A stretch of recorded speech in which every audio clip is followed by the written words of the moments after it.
Good afternoon, and thank you very, very much for coming. I'm David Gergen, and I'm here on behalf of the Center for Public Leadership and the Kennedy School in general. We're very privileged today to have someone who has graciously taken time out from what is an extraordinarily demanding series of days as the markets continue to be in turmoil. Our speaker today is right in the cockpit of a lot of what is going on. Harvard Capital, the group that he co-founded some years ago, I just learned, is responsible for 3 to 4% of the daily trades on the New York Stock Exchange on average. 3 to 4% of the volume of daily trades is made by this one company, and he's running. So, but he's a man of many dimensions. And he first came across my radar screen not just for his financial acumen, but for the fact that he has done such a splendid job with the Robin Hood Foundation in New York, and was really a person who helped to found that and moved it. He was a founding board member and has been a moving force behind it, former chair. What many believe the most effective nonprofit fighting poverty in New York City is. And we thought it would be helpful for him to come here and want to talk a little bit about his life, and then talk a bit about financial markets and what a hedge fund does, and what life is like for him now in this time of turbulence, and then talk a bit about the world of philanthropy, more importantly, the world of social entrepreneurs that he's experienced and his perspective on that.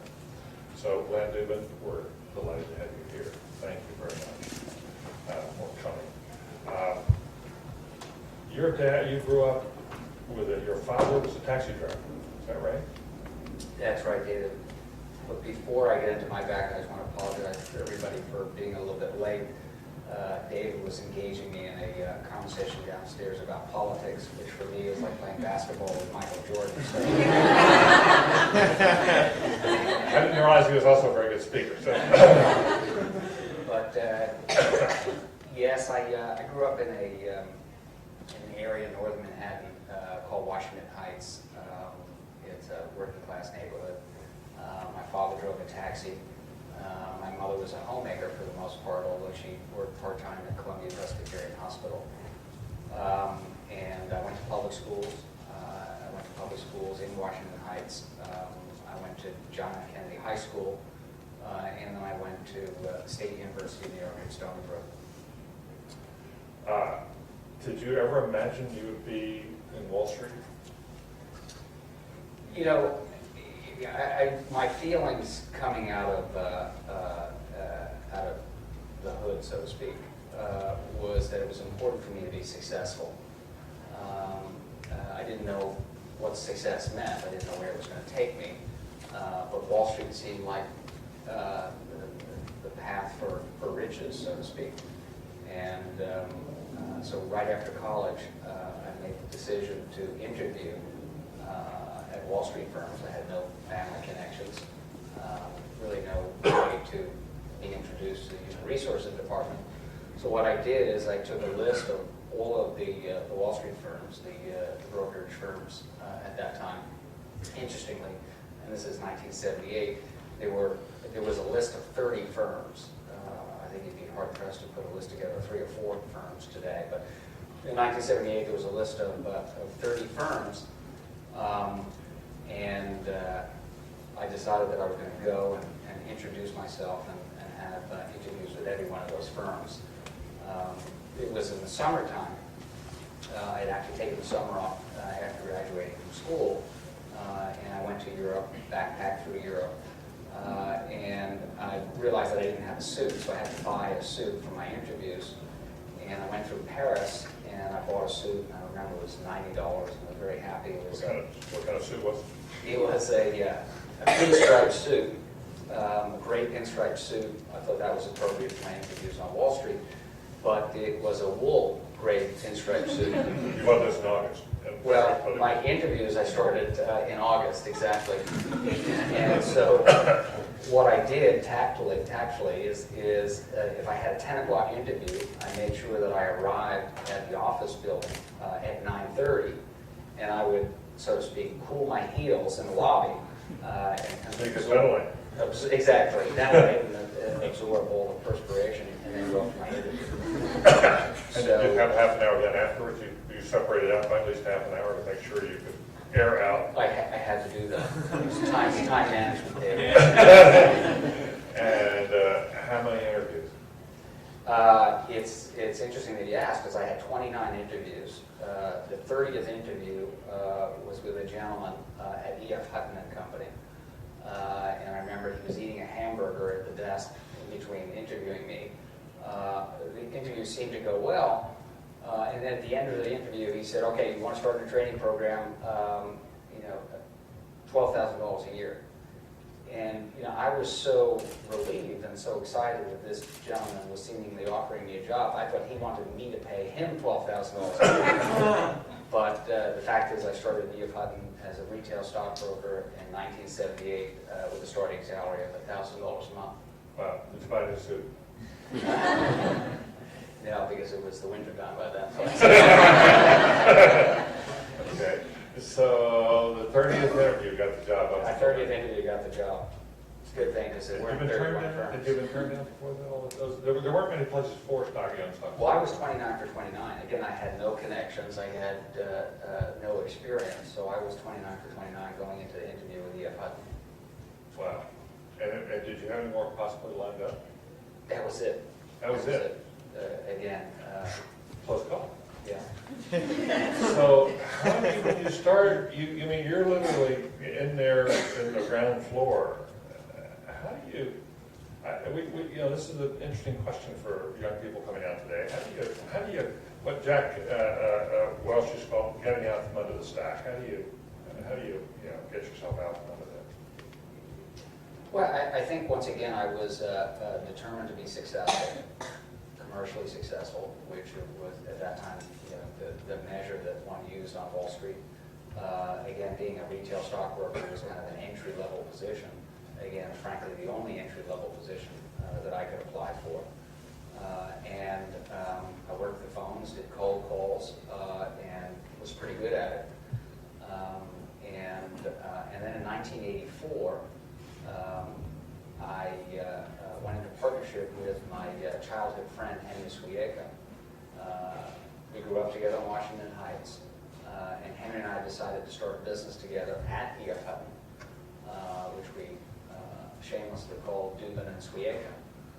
And the business was going to be, unlike the traditional stockbroking activities where you have a transaction focus where you're buying and selling stocks and bonds and earning commissions, we felt that there was a better way that we would gather assets and not manage the assets ourselves internally, but allocate those assets out to independent money managers. And we got that brilliant idea, in quotes, because E.F. Hutton was really very progressive at that time in encouraging their brokers to allocate money out to independent money managers. So we started this business within E.F. Hutton called Dubin Swieka, allocating capital, gathering assets from doctors and dentists and small corporations, and allocating those monies out to independent money managers. Initially, we were focused on traditional long-only equity managers and traditional fixed income managers, but we quickly realized that particularly when talking to the bigger, more sophisticated institutional investors, they already knew who those money managers were. And for that matter, the fees that they were able to get, the management fees that they were able to get, were much lower than the fees that we were offering to them. So we realized that, well, this is not a good business model. We're introducing them to people they already know, and they have relationships with them at 50% discount to the fees that we're suggesting. And in 1984 was truly the very early days of the hedge fund industry. So we identified a number of managers very early on in their careers and said, well, this is fantastic. not only does nobody know these managers, but their returns are extraordinarily high. And in addition to their returns being extraordinarily high, and nobody knows them, their returns seem to be uncorrelated to each other.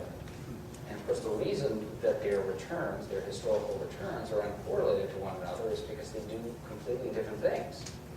Unlike a traditional equity manager or fixed income manager that is going to be on one side of the market and own one asset class, these nascent hedge fund professionals and commodity trading advisors were trading everything.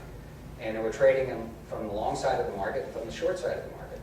So lo and behold, their historical performance patterns were completely unrelated to one another or completely uncorrelated to one another.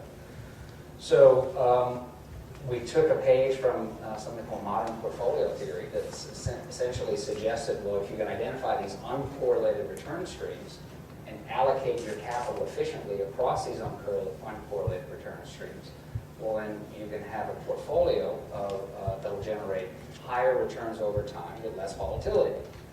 And we thought that was a great concept and something, frankly, that we'd be able to sell a lot more easily than we could introducing traditional asset managers. So the very first business that my partner and I started was one of the early fund-of-funds operations. And again, using modern portfolio theory as a basis for our investment process, we started identifying these managers that have all different strategies, all different areas of expertise, and created these multi-manager portfolios. So I would say that we were one of the early advocates of creating these fund-of-fund structures that today obviously is a very large part of the asset management and alternative asset management industries. So why does portfolio theory tell you, modern portfolio theory tell you, that if you have this diversity, this array, that you'll necessarily get a higher return? Well, it's kind of a mathematical formula where you look at the returns, the historical returns of these individual managers, and you determine what percentage of your portfolio, what percentage of your capital you should allocate to each one of those managers to have you arrive at the perfect point on the efficient frontier curve. And the perfect point on the efficient frontier curve is where you have the highest return with the lowest amount of volatility. And it's difficult to do if you only have one manager, because the one manager is going to be more volatile than a collection of managers that are doing different things that can be long and short the markets. So it's the historical record of the manager and the volatility record of that manager that really convince you whether you're going to make that one of the places you're going to put your assets. Correct. And what percentage of your assets you would allocate to. And well, there's actually something that's not terribly intuitive. Oftentimes, the more volatile managers are the managers you want to put in these portfolios because they offset some of the returns of some of the other managers. But I think for purposes of understanding this portfolio construction, hedge fund managers and commodity trading advisors offered us the opportunity to identify these successful pools of return streams or successful pockets of return streams. And we figured out a way to efficiently allocate that capital to these pockets of return streams so that the total portfolio had the characteristics of having higher returns with lower volatility than a single manager would. And it was that on that basis you could go and get assets from others who would be willing to invest in it, and you could get a higher number, you could get a higher investment. We suddenly had a compelling story to tell. We weren't going and selling money managers that institutions already do and had exposure to. We were talking about a nascent industry, an industry that was truly, in 1984, in its infancy. These managers were by no means known by the investment community at large. So we're introducing not only new managers, but we're introducing a whole new concept of management, which was, again, these multi-manager portfolios. That's very interesting. And is that essentially what why some of these universities are doing so well with their portfolios now, that they come to someone like you and figure this out? Well, certainly some universities, we have a number of endowments as clients of ours, but institutions like Harvard, the Harvard Management Company, has one of the most successful investment portfolios in the world. And yes, they use different variations of modern portfolio theory where they're trying to identify asset classes and underlying managers that they think are going to be successful going forward that have uncorrelated return characteristics. And the track record of the Harvard endowment speaks for itself. Not only has it generated superior investment returns over a long period of time, but it's done it with much less volatility than traditional indices. And that's what David Swenson at Yale is doing, essentially. Yes. Now, the important distinction, David, is that the fund of funds, what we were doing is we were allocating it, we were taking client capital, putting it in a portfolio of managers, and then offering that return or providing that return to the individual investor. What the Harvard Management Company is doing and what David Swenson at Yale is doing and other sophisticated asset allocators is they're not necessarily going into a fund of funds, but they're going directly to the managers themselves. They're in effect setting up a company like yours. They're in effect, the endowment in effect is a multi-manager portfolio, correct? Interesting. But some of you are at business school, this conversation is going to open up here in a few minutes, and I will welcome your more sophisticated questions than mine. But for the moment, let me stick to mine. And as I want to come back to 84, 85, you were just heading into 87. Correct. With all of this. How did that affect you? And you want to remind everybody what 87 was all about. Yeah. Sure. Well, actually, 1987 was certainly a seminal event for me, and I'll explain both professionally and also with regard to my philanthropic activities. But it was also a very important event for the hedge fund industry. A series of important events, but that was really, in my opinion at least, one of the early important events for the hedge fund industry. The reason is, as David alluded to, there was a crash in the stock market. And the stock market crashed, and anybody that was managing their capital in a traditional approach, i.e. being long equities, lost a lot of money. And hedge funds had much more flexibility. They could not only be long stocks, they could be short stocks, they could be long bonds, they could be short bonds, they could be long or short currencies, commodities, etc. So there were some hedge fund managers that not only didn't lose money in the October 1987 stock market crash, but there were some managers that made a lot of money. Because they were so short. Because they were short. They bet on things. Right. Going bad again. Correct. Which I'm going to try and tie this business discussion to my involvement in philanthropy. One of the very first managers that we allocated capital to in 1984 was a gentleman by the name of Paul Tudor Jones. And Paul, who has become one of my closest friends, mentor, and I would argue the father of the modern day hedge fund industry, predicted the stock market crash. In fact, saw many parallels in 1987 to those that existed in the period 1929 leading up to the infamous stock market crash in 1929. And the parallels that he looked at were certain market psychology, a tremendous amount of speculation, the amount of financial leverage that was being used, and certain market technicals.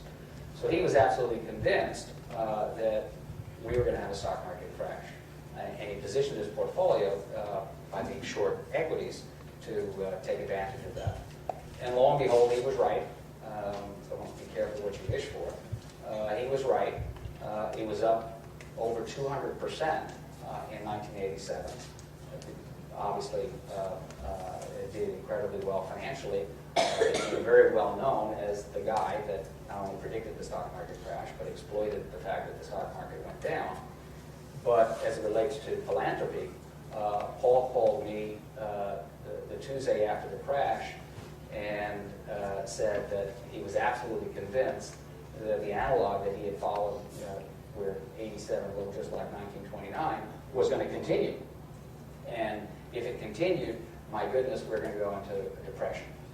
And I made all this money by being short, I want to give some back and start a foundation, because I'm absolutely positive that poverty is not only going to increase, but it's going to skyrocket. And I remember him in this very colorful way. He's from Memphis. He said, they're going to be selling apples on Madison Avenue. And so it was quite frightening. And I said, what can I do to help? He said, help me start this foundation. We got to give back. And I said, I'd be delighted to. And that was really my introduction with Paul being the founder of the Robin Hood Foundation. And I remember having Chinese dinner at his house on First Avenue, deciding on a name. We came up with the name the Robin Hood Foundation. And fortunately, we came up with the Robin Hood Foundation, the name the Robin Hood Foundation, because as one of our fundraisers has said, that name is a gift. It really has been a great brand for what we do. And so that's how the Robin Hood Foundation got started. I will tell you, in 1988, our first full year of operations, we made 2 grants totaling $52,000. And frankly, we didn't know anything about the not-for-profit world. We had some background, some experience in investing. And what we did, which I think made Robin Hood unique at the time and continues to make Robin Hood unique, is we applied investment principles to charitable giving.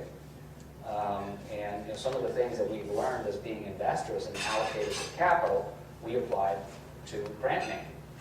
Simple stuff, common sense. Don't just write a check to an organization because your heart is throbbing.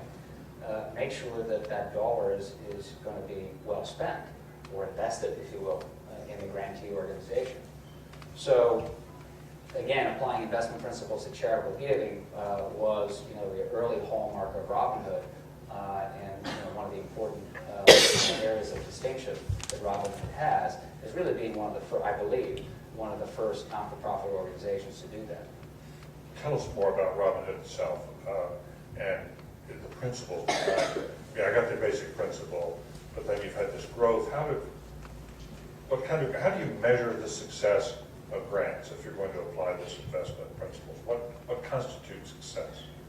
Well, if you ask me what are the 3 cornerstones of Robin Hood's philosophy and what makes it unique, I would say certainly early days applying investment principles to charitable giving. I would say that early days, Paul deciding that that the board was going to underwrite all operating expenses of the organization, so that we could look prospective donors in the eye and say, every dollar that you give us is going to help those in need. Your board paid for all the operating expenses, all the staff expenses. 100% of all the operating expenses. And I'm just smiling because, when we were giving out $52,000, the operating expenses were pretty modest. In 2007, we made 204 grants to what we consider to be the best poverty-fighting organizations in New York City, and we've given out over $138 million of grants in 2007. 1 year. In 1 year. $138 million. And that is above and beyond the costs of administration. That's correct. So those are dollars that go directly to help people in need. And the staff that we have, which is 72 people, an extraordinary staff of dedicated not-for-profit professionals, all of those expenses are borne by the board. And how much are they? What zone? What range? The tens of millions of dollars. I would think it was 20 or 30 million. Yeah. Well, now, how big a board do you have?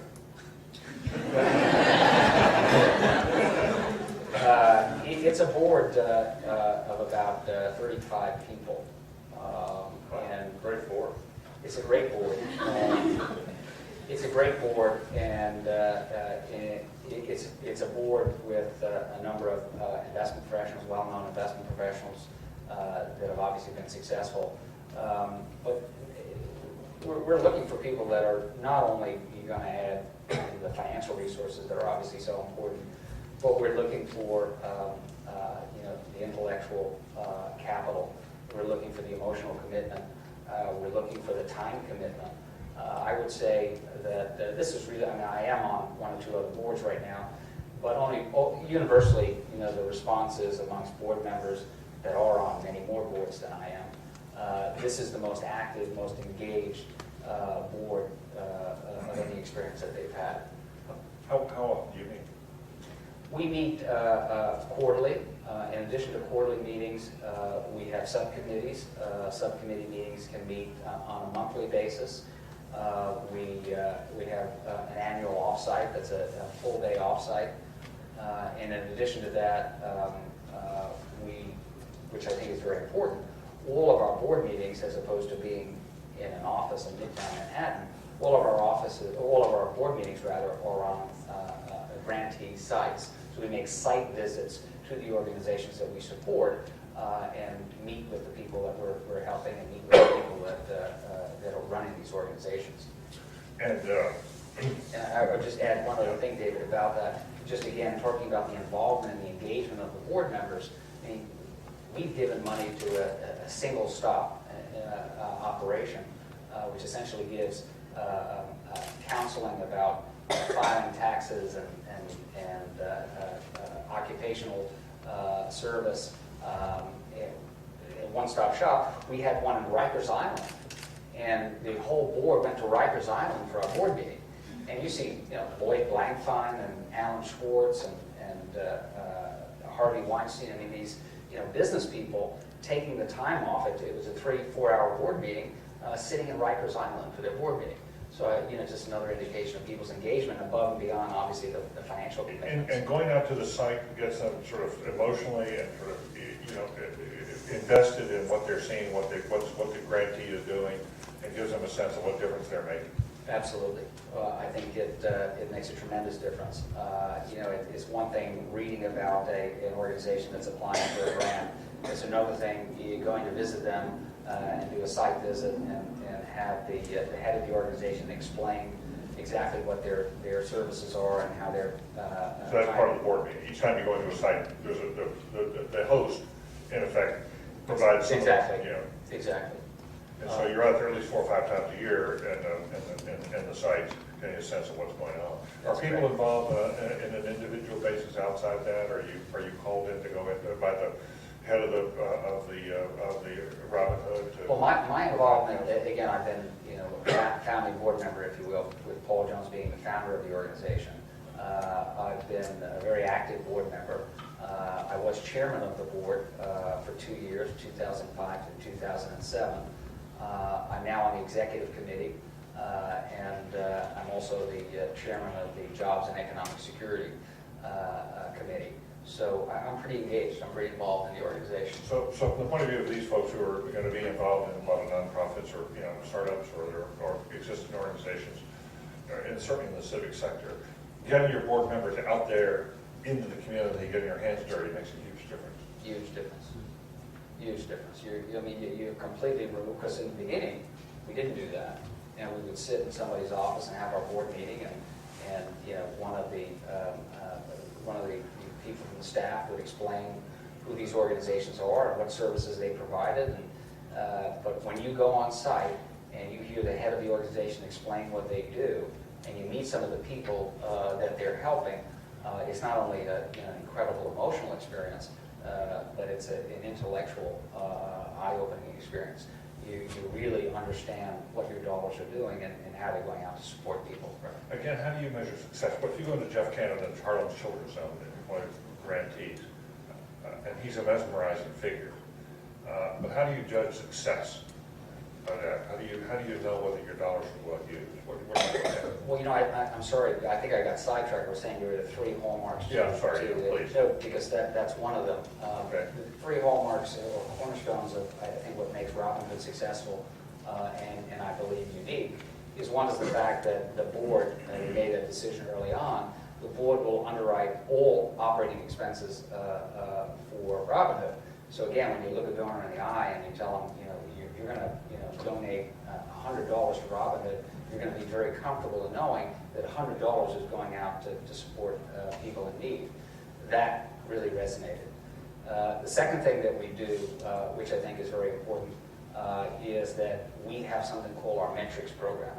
And again, this was something I believe very novel and something coming from our investment background, where we said, well, it's wonderful to give this money, but how do we evaluate what good it's doing out there in the not-for-profit world? Is there some kind of metrics that we can use? And if you think about what our mission is at Robin Hood, our mission is trying to fight poverty. You know, the one kind of standard measure, if you're doing a good job or not, is people's income levels. Are you able to increase their income level? And so using that as kind of the standard benchmark, what we then do is we look for every dollar that we give to these organizations, what's the impact in terms of increasing the income level of these people that it helps over their lifetime. So I think a clear example of that is, and a very big part of what we do at Robin Hood, is education in New York City, improving education in New York City.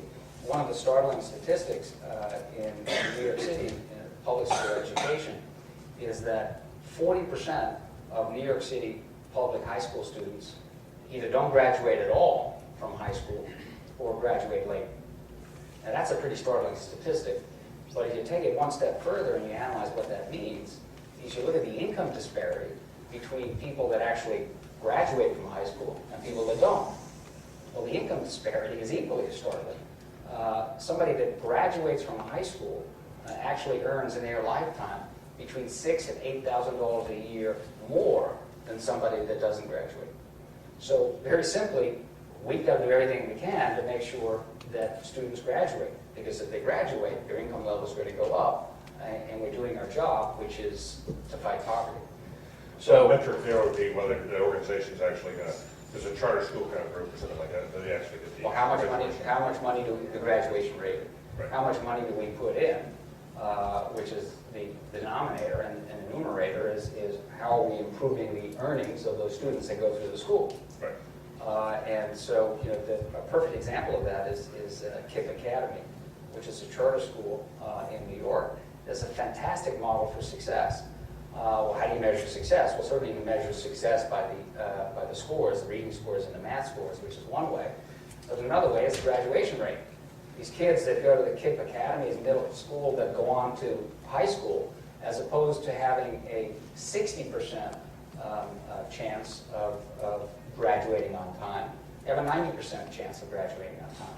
So again, that's a way that we've measured our success in giving grants. KIPP is a very important organization that we support. Yeah, this is Dave Levin, and the Reynolds Fellows from last year went to the South Bronx. Several of us went with him to the David is a hero. Yeah, it was wonderful. Yeah. I mean, I was just knocked down by it. We got, just an aside, it was through that experience I talked to Les Navigo Wexner, and they're bringing KIPP to Columbus. Is that right? As a result of our visit to the South Bronx. That's fantastic. We saw what they were doing. It's like, Yeah. whoa, you got to get this in here. Yeah. He does a fantastic job, and I brought my children to the school to see the school, and sometimes you see things at these charter schools and you go, my goodness, I wish they'd do some of this at my kids' schools, and my kids are, going to these, in quotes, privileged private schools in New York City. So it really is fantastic. I think it's a very important new way to educate children. Great.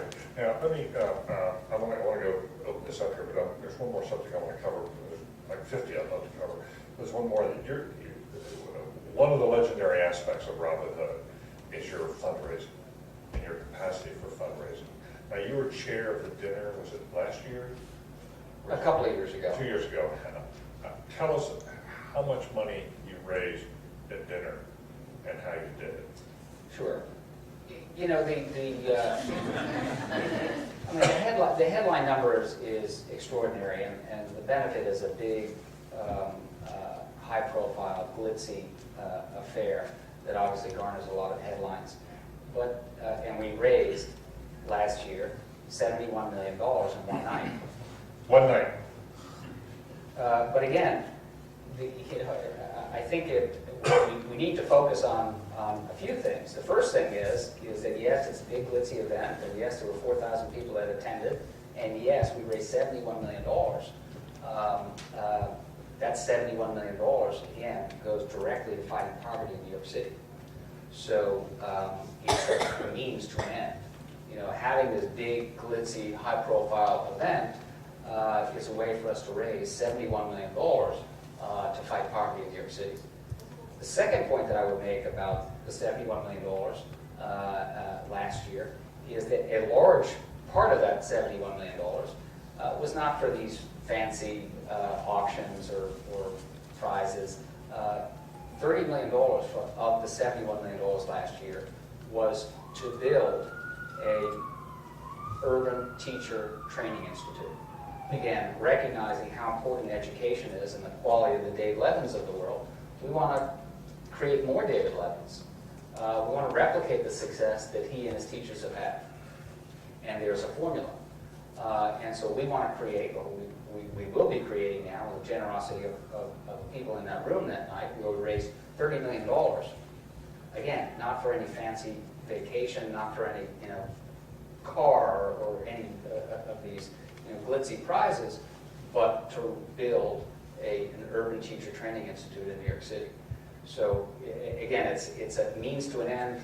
$71 million is an extraordinary amount of money. It seems to grow every year.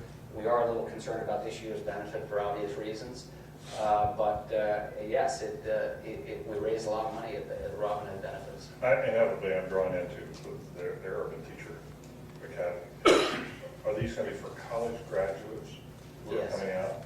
Is it a one-year proposition? It's a one-year training program. The school will be built probably it'll be finished in another 2 years. And yes, it'll be for students coming out of college that want to dedicate their careers to teaching children. And so, if you go into Teach for America, do you come into this afterwards, or do you come in before? How do you link it up with TFA? You know, I don't know the answer to that, David. I'm sorry. What about the certification? But this is a form of Teach for America, where we are taking people that are very motivated, very engaged to teach children in the KIPP way, and this is an institute for them. Will it be certified under the New York system? I believe it will be certified, Yeah. yes. See, I'm on a TFA board. We just had a conversation over the weekend about how do you persuade more TFA teachers to stay longer, and could you put them through some kind of education program in a year, which would then persuade them to stay 2, 5, 10 years. Right. I think unlike TFA, I think the teachers that we're looking to recruit into the Teacher Training Institute are people that want to remain teachers as their career for long term. So I think that's the But you still attract some higher level people in. Absolutely. I mean, because the average board scores of people coming into school for a county It's teach, extraordinary. it's unbelievable to live up. Yeah. I mean, I've heard 900 Is that right? is about the number, but and I just looked at the TFA numbers. Average board scores, I think, for the people being selected this year, they got 25,000 to apply this year. The average board scores, I think, is going to be somewhere in the 1,300 or low 1,300. Right. But that's like hugely more than. Well, certainly at the very top of the list, if you ask what the success is at any school, whether it be Harvard or KIPP Academy or public schools in New York City or here in Boston, it's the quality of the teachers. Right. And their dedication to education. Yeah, it was really interesting that it's not just Ivy Leagues now, they're really stepping up. I mean, Spelman's got a very high application rate. The Morehouse College has got a very high application rate. Carolina, McKenna, there's schools all over the country now that are really signing up to do this. I mean, the interest among the young to go teach is rising like that. Yeah. They had 5% or more of the graduating class applied for TFA this spring from 96 different universities. So there's something happening out there that you're really going to build right into. So on the dinner itself, because it's such an eye-popping number, you bring in, you do make a list. I mean, there's no question you bring in sort of creme de la creme like New York, and then bring in some Hollywood, and you just make it a very high-powered event. We like to think we do things successfully at Robin Hood. And yeah, certainly to have an event that raises $71 million, you have to sprinkle in the glitz. And Do people sort of openly bid right there? How much are they openly say how much they're willing to give? yeah, but that's the extraordinary thing. Yes, there is open bids. The bids were for $1 million and $250,000 to build a teacher training institute. So you saw wands going up, and you realized that person is just donated $1 million to build this urban teacher training institute in New York City. How extraordinary. It's not like raising your paddle and saying, I want to buy that Picasso painting for $40 million. It's, I want to donate $1 million to build a teacher's training institute. So it's I get goosebumps there, I'm getting goosebumps now talking about it. Because you see your friends raising their hands, and it gets people into it. It Yes. sort of becomes contagious. Friends and strangers, saying, my goodness, they've been inspired by what we're doing. So you and have they want to donate $1 million to build a teacher's training institute. Wow. It's good stuff. That's okay. Join in. I'm really anxious to have you. There are microphones. If you would identify yourself as we go, that'd be really helpful. Hi, I'm Kate Ritchie. I'm a student at the Harvard Business School and the Graduate School of Education. First of all, thank you so much for coming to talk with us. It's been really interesting and inspiring. And my question is, one of the things that I think is most exciting about what Robin Hood is doing compared to other philanthropy is the standard metric of dollars invested to return. And I'm wondering how you think about working with your grantees who are underperforming on that metric to help them improve, or if over time it seems like they're unlikely to improve, how you think about an exit strategy that minimizes the negative impact to the beneficiaries of withdrawing funding. Remind me to give you my business card when you leave. We're looking for Robin Hood. That's a fantastic question. Again, remember the analogies that I use that we're applying investment principles of charitable giving. So think of it as an investment. And what you do when an investment is not working, you try and improve that investment. And you might take an active approach to try and improve that investment. You may suggest to the head of that grantee organization that they may need some management assistance. They may need some technical help in the form of accountants or lawyers to help them with some issues that they're dealing with. They may need smart people on their board to help give them guidance about their mission and how to better deliver their services to the people in need. So part of what we do is not just write a check. Part of what we do is provide all that management assistance and guidance and help.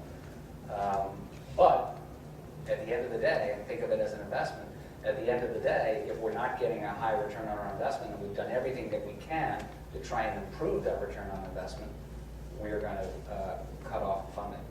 In terms of what the exit strategy is, if that's the term that you use, obviously we try and make it a very compassionate exit, and we try and do everything that we can to sustain the organization beyond continuing to provide them financial help.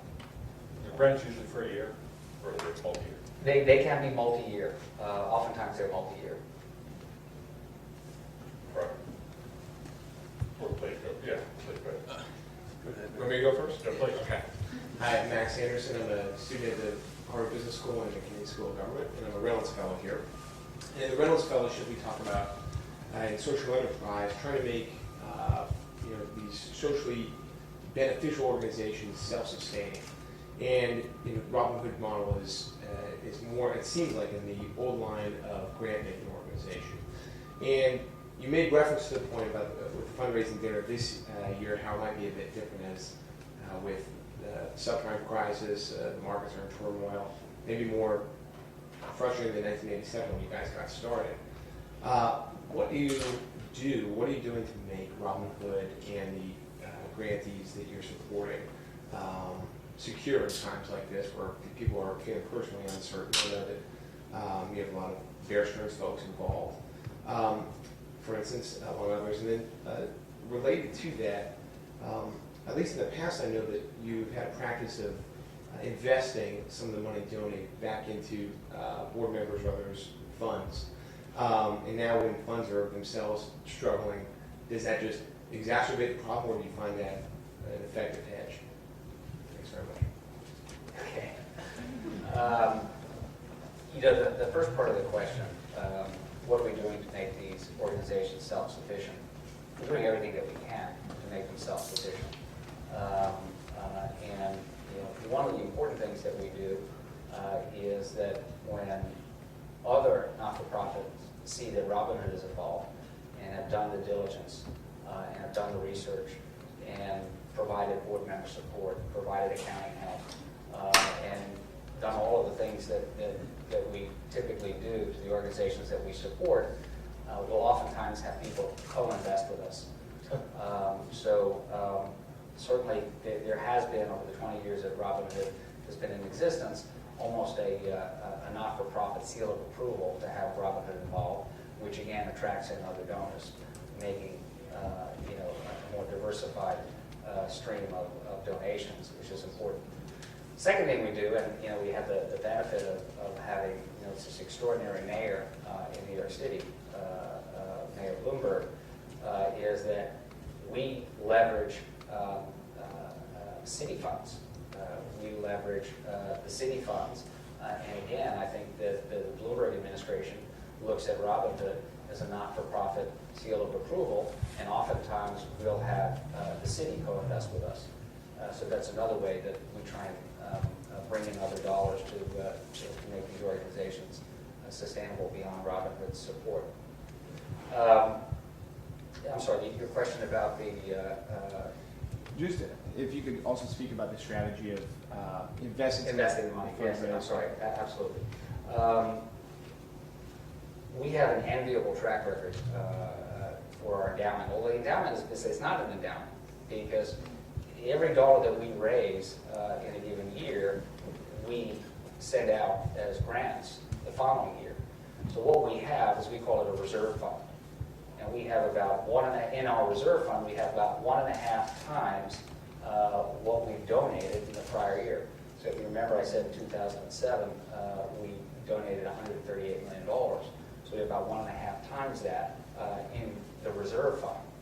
It's not an endowment. The reserve fund, historically, has been managed by some of the board members. And as you alluded to, there was a certain senator, Senator Grassley, that looked at this practice of board members managing funds on behalf of a not-for-profit, and felt that it was self-dealing, that there was a conflict of interest. We had actually a very heated debate at Robinhood about this. Again, the returns were almost as good as the Harvard endowment. And the managers that were managing money, who were also board members, have a long list of people that want to give them money, and they haven't accepted money from these clients for many, many years because they're capacity constrained. So it wasn't as if we were allocating the money to people like Steve Cohn or Paul Jones or other people on the board as self-dealing. It was for the best interests of the people that we support. So there were two schools of thought. Do we fight this? And do we say this is the most ludicrous thing that we've ever heard in our life? Or do we just say to Senator Grassley, you're absolutely right, we're sorry we did this, and we're going to change our policies? Well, we chose the latter. And again, I can tell you there was a heated debate amongst the board as to what we should do. So we ended up instituting a new policy that effectively says no board member can manage money on behalf of Robinhood. Now, the good thing is that there's a lot of talent out in the hedge fund industry, and we know a lot of the talented people, so I don't think that we were terribly compromised in terms of restructuring the portfolio, but it definitely was an issue, which, by the way, points to kind of another issue of the board, of the benefits, and the $71 million. That's what people think of Robinhood about, which is unfortunate. And it's in the newspapers. My God, this organization raised $71 million in one night, and people talk about that.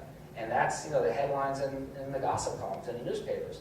And unfortunately, politicians look at that, and they say, "Wait, what is this Robinhood organization?" And I hear that they're self-dealing, and so it really is unfortunate, because again, the track record of the endowment is extraordinary.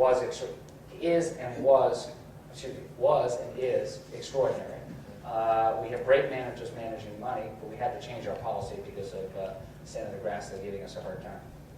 But in terms of the economic turmoil we're going through, also, you're reasonably comfortable and confident about the smoothness of going through this, so that I think what Max, you were also arguing was, are some of your grantees going to get really hit or slammed by the turmoil in the markets? But it sounds to me like because of reserve funds, the way you've thought this through, there's going to be a continuity. Well, the reserve fund is our buffer. I can tell you historically we've generated in excess of a 20% annualized return. Obviously in today's environment, that's going to be a lot tougher to do. But it's the same issues that the Harvard Endowment is dealing with, and Yale is dealing with, and the Ford Foundation is dealing with. We do believe that a well-diversified portfolio of hedge fund managers, which is what we have, is appropriate in all market environments, and we're hopeful that we can generate premium returns. But again, that reserve fund is there in the event that we have obligations, financial obligations to these grantee organizations that can't be met because of the earnings from the reserve fund or raising money that particular year. Laura? Hi, thank you so much for coming, and thanks for everything that you do. My name is Laura Bacon. I'm a student at the Kennedy School and also a Reynolds Fellow for Social Entrepreneurship. And I just have a question about privilege. And the Reynolds Fellows have a workshop on privilege this Sunday, so it's particularly relevant. And you said that in '87, your mentor said you'd really like to start this foundation because you'd like to give back. And I hear that language a lot in the business community, and I'm always curious, do they feel like they took something in the first place, or do they just feel really lucky? And also just, the name of Robin Hood, which from what I remember, but I might be misremembering the tale, stealing from the rich and giving to the poor. And there's some implication that the rich didn't deserve it in the first place. And I'm just so interested in your feelings about this, because you're the son of a taxi driver and your children go to a private privileged school, and I would just love to hear your thoughts. I'm glad you asked me that question, because there was a few things that I wanted to talk about today, and that is definitely one of them. Asked a different way, maybe, why is Robin Hood important to me? Yeah. Robin Hood has been an extraordinarily important part of my life.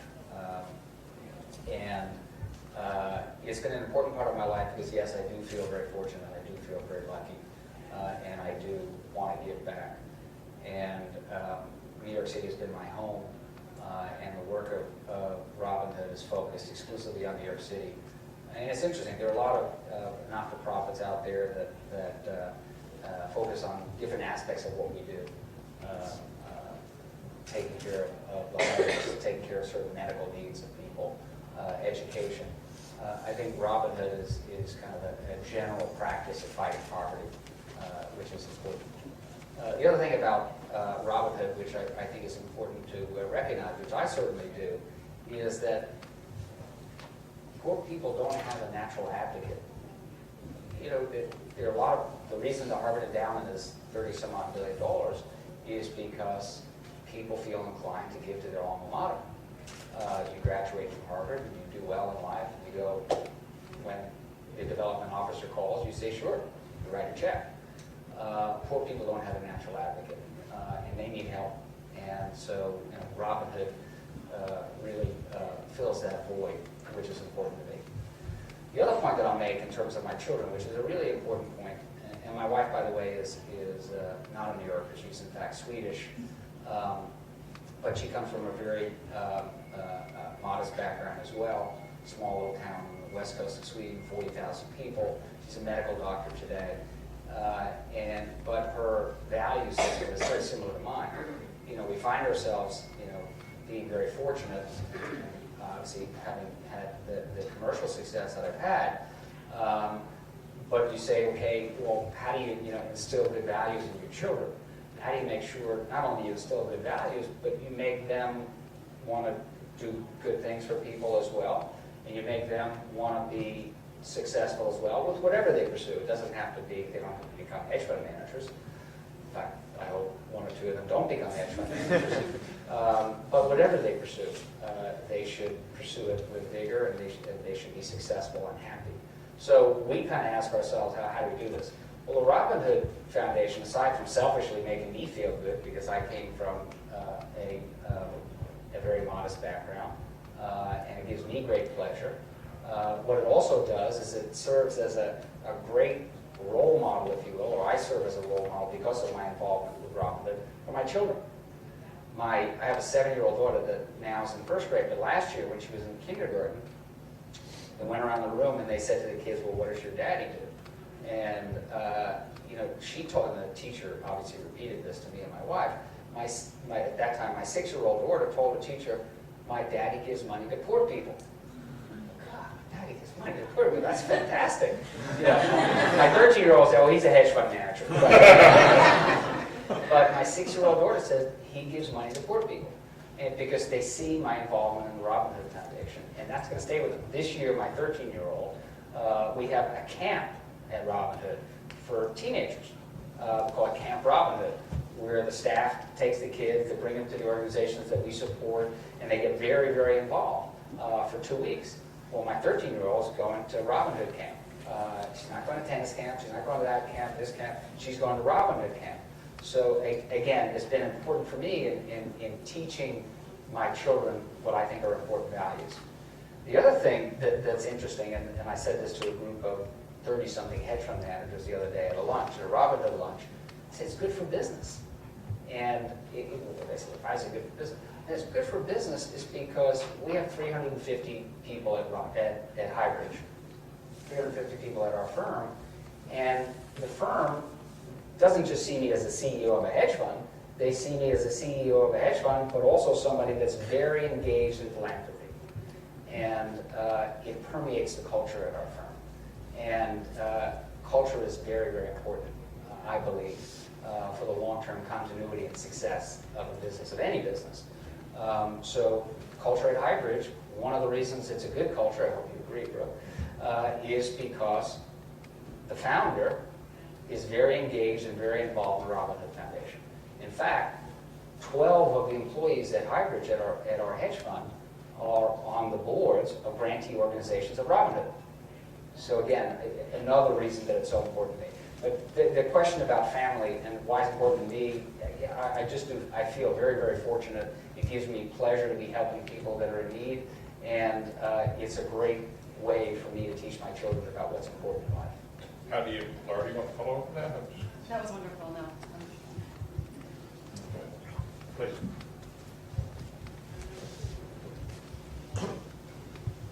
Thank you. So inspiring to say this. My name is Rachel Khan. I'm a lawyer transplanted from New York, and I actually had the privilege and opportunity to represent a lot of taxi drivers. And I always joke that I'm the only one I know who did the reverse commute from the Upper East Side to Jackson Heights, New York, and I'm a Kennedy School student. But I wanted to ask you more of a philosophical question. And one of the concerns I have, as much as I'm very excited to hear how much you raise and philanthropy in general, is what does that mean for government's role? And I know you mentioned, and I agree with you, that I think Bloomberg is an excellent mayor, but sometimes as I see that all of these fundraising and all of this charity, I guess I'm one of those people who believes there is a role for government to play. And so what's the tension, or what would you say is the role divide between private philanthropy and public service and government service? Well, I think the rubber's going to hit the road now. We were fortunate, we as in New Yorkers were fortunate, we at the Robinhood were fortunate to go through this period of prosperity in New York City because of primarily because of the financial services industry, and to have this extraordinary mayor. So the rubber's going to hit the road in the sense that it looks like we're going through tough economic times. Budgets are going to get tight. What are the governments going to do? What is the national government going to do? What are local governments going to do in terms of helping some of these programs? I don't know the answer to that. David and I talked briefly about some of the challenges that state and local governments are going to have with tax revenues going down. One small anecdote, which I think is interesting, is that with crude at $111 a barrel, what would you think? I mean, that's really dampening demand, consumption for gasoline. Well, a big part of the state's budgets every year across the United States is the excise tax that they charge on gasoline. Well, gasoline consumption in certain states is down anywhere from 6 to 10%. immense, huge amount of dollars that's coming out of the budgets of these governments. So I worry, what are the first things that are going to be cut? Yes, it's definitely a concern.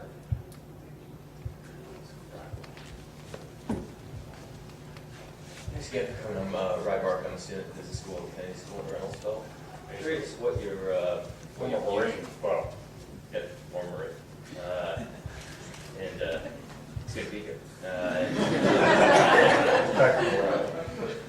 I'm curious what your views are on what role business managers should play in serving society. And obviously, there's one model of making money and then giving back, but also potentially there's the role for business to actually play in serving stakeholders in their environment, in the community, in addition to the shareholders. And I'm especially interested from your perspective because as a hedge fund manager, I would assume a lot of your focus is on quarterly earnings and what management can do to serve shareholders. Thank you. I think that I'm aware that being a hedge fund manager during this great period of prosperity puts me in a certain light, favorable in some people's eyes, less favorable in other people's eyes. But that's the profession and the occupation that I chose. why are you so sensitive to that? I wouldn't say I'm so sensitive to it. I'm aware. What's that mean? Help unpack that just a bit before you go on, if you don't mind, just because I have a fairly neutral view, but so I'm not sure. Why should I be thinking about Well, I think it's been less of an issue. Again, it's been more favorable during this period of prosperity. But again, if we're going to go through a period where people are not going to feel prosperous, people are going to feel challenged, there might be some resentment, not from me necessarily, but just for people in our industry that are successful. If you've lost your job and you pick up the newspaper and you read about some hedge fund manager that was short subprime securities and made $3 billion, you're going to be pretty upset with that guy that short subprime securities and made $3 billion, particularly if not only you lose your job, but you're probably going to lose your home. So I'm aware of that. I'm aware of that, but I have to live my life the way I live my life. And I think certainly, my involvement with Robinhood, at least internally, makes me at peace with that notion. And again, I do very well commercially, but I do my best to give back to people. So again, I think I feel good. But to this question about, as you look at corporations, there's some corporations that talk about having 1% of their profits go into socially responsible investments. From your point of view as an investor, does that make you less likely to invest, or do you sort of say, well, that's all in advance of something we all believe in? Is that what you were? That's right. Yeah, it wasn't meant to be a. I think just my own corporate philosophy, if you will. I've talked about my personal philosophy. My own corporate philosophy is that there should be a separation between church and state, so to speak. And although I hope I'm a good role model for giving back, and it seems to be working. Again, the statistic I gave you that 12 people at our organization are sitting on grantee boards of Robinhood. I'm not going to insist that you take that employees take a certain percentage of their earnings and give to charity. Interestingly and sadly, one of the few firms on Wall Street that I knew did that was Bear Stearns, where they required their employees. They did. Yeah. Again, sadly, but not sadly that they required them to give to not-for-profits, but sadly to mention Bear Stearns, given what happened to them. But yes, they had a requirement. I think it was 5% of managing directors' earnings had to be earmarked for charity. And Alan Schwartz was an important part of your. Yeah, Alan is on the board of Robinhood. He's a fantastic guy, smart, engaging, incredibly involved with Robinhood. And needless to say, what happened at Bear Stearns was tragic, and it's particularly it's tragic for everybody at Bear Stearns. But poor Alan, was thrown the keys, 6 months before their demise, and said, "Here, you go run it." Yeah, that was, please. Hi, I'm Tori Hogan. I'm from the Graduate School of Education and a Reynolds Fellow. I'm heading to Chicago tomorrow to ask for a very large sum of money for a startup organization, and I'm petrified. And I was realizing that you were incredibly entrepreneurial very early on in life, and I'm wondering what your keys to success were when you started your Fund to Fund initiative as a young person, and how you gained legitimacy, and then how you convinced people that you had such a good idea that it was worth them putting their time and money into it. Yeah, that's a good question. I think that sincerity sells really well. Sincerity sells really well, and facts supporting your cause are important. So when you go to Chicago and ask for money for an important cause, I would be very sincere and explain why it's important to you personally. And I'll give them the facts why what you're asking for money for is a good organization, Dubin leads an organization. Why it's a good organization, and their money will be well spent or well invested. So my advice to you would be, I'm sure you are sincere, and I'm sure that it's a great organization, and just make sure that you communicate that to the person you're asking. I'm going to suggest we have one more question. We have a faculty gathering downstairs to talk to Glenn. What I'd like to do is have one more question, so he'll have a chance to say hello to a few of you. I'll go down and get to meet with the faculty, introduce you to the faculty before you get there. Efficient use of your time, I hope. But I want to have a chance for some of you to come up and just say hello. Is there one more question here? Yes, please, last question. Yeah, my name is Pete Howard, and I'm here at the Kennedy School and also a Reynolds Fellow. And I'm interested in your metric for success. And you said in 1978, as you went to Wall Street, your metric for success was financial success. But your life speaks of quite a journey and a heavy give back. And if you had a chance to go speak at HBS, at Harvard Business School, and kind of challenge the paradigm of success for grads just coming out, what would you say to challenge them to have a metric of success that kind of leads to your kind of lifestyle? And you touched on a little bit when you talked about your children, but I'd just be interested in speaking to kind of a grad student group of individuals. Well, I think the measure of success is a very personal metric. I mean,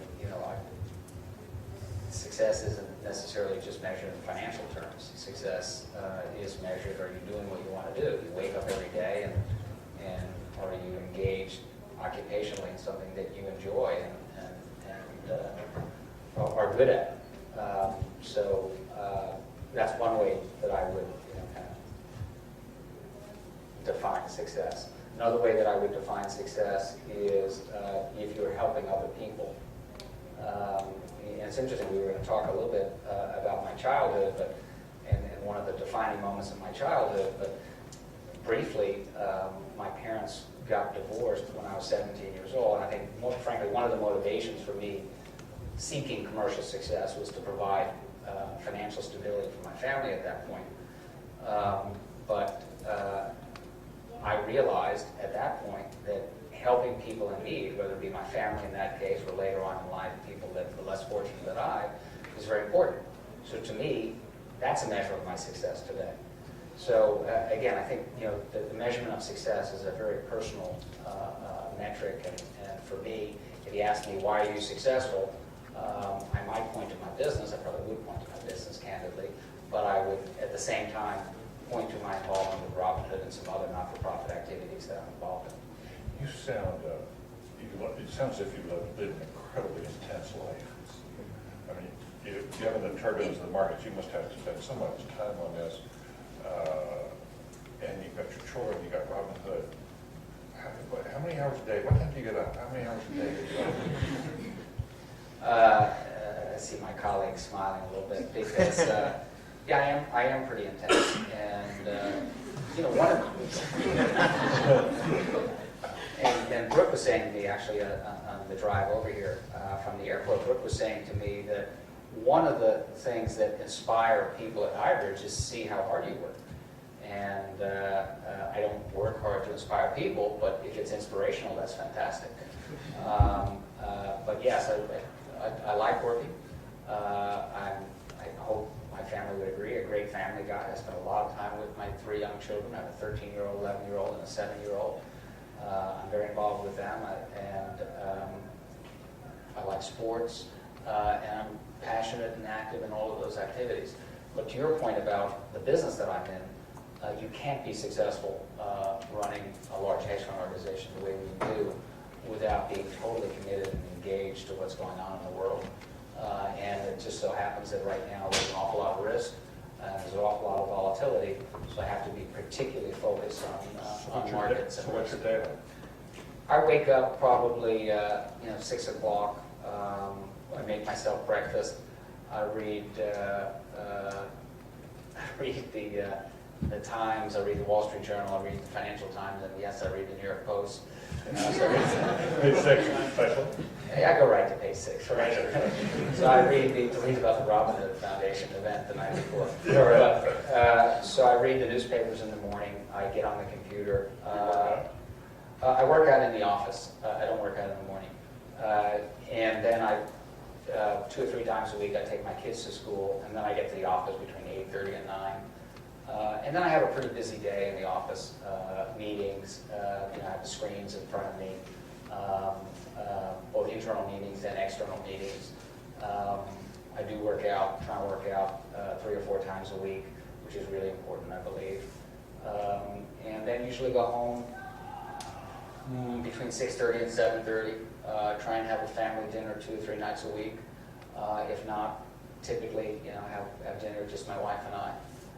Don't go out that much. The Robin Hood benefit is probably the only big benefit that my wife and I go to. Actually, take that back. We're also involved in Mount Sinai Hospital. So the 2 benefits that we go to are Robin Hood benefit and Mount Sinai Hospital. Are you at your computer at night a lot? Yes. It's a 24-hour business. So I'm at my computer a lot.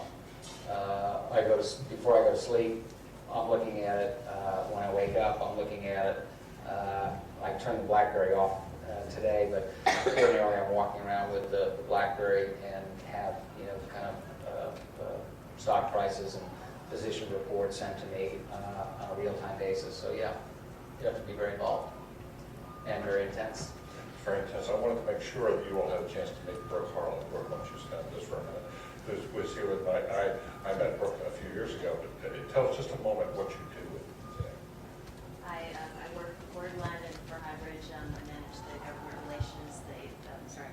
I work for Highbridge. I manage the government relations and the press and some of the marketing efforts that the firm does. And You came over from J.P. Morgan. I did. I worked at J.P. Morgan for 6 years running media relations for as a spokesperson for the investment bank. And then came over to Highbridge when they were looking to branch out and get a little bit broader in some of their public, government activities, and also just on the press side. Glenn's been being very modest, but it's a very large hedge fund, and it's in the headlines quite a bit. So we try to keep it. And your day is like?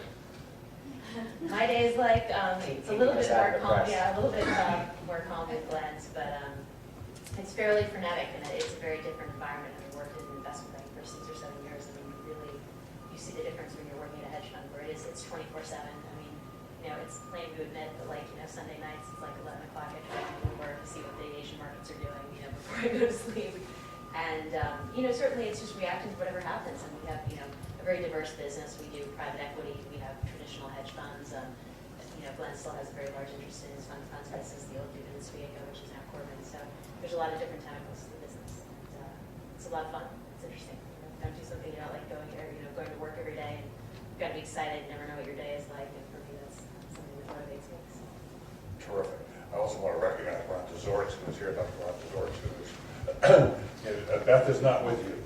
Beth is not, but Ron has been a very wonderful friend of the center. Comes in and works with our students on, he runs the large mental health operation, but they had workshops here for them. I'm going to let you all spend just a few minutes alone with Glenn while I go downstairs, but in the meantime, I just want to tell you, this has been fascinating. This is really interesting. I haven't understood hedge funds very well, and I certainly haven't understood Robin much. But I'm just in awe of what you're doing with Robin. But it's just your company. What can I say? But you really gone above and beyond Robin. built something that is extraordinarily impressive, and I think that a lot of us can learn from. But for you to come up here and take your time out of what has to be a very turbulent time, day to day, and give us your time, we're really thankful. Thank you very much. It's great to be here.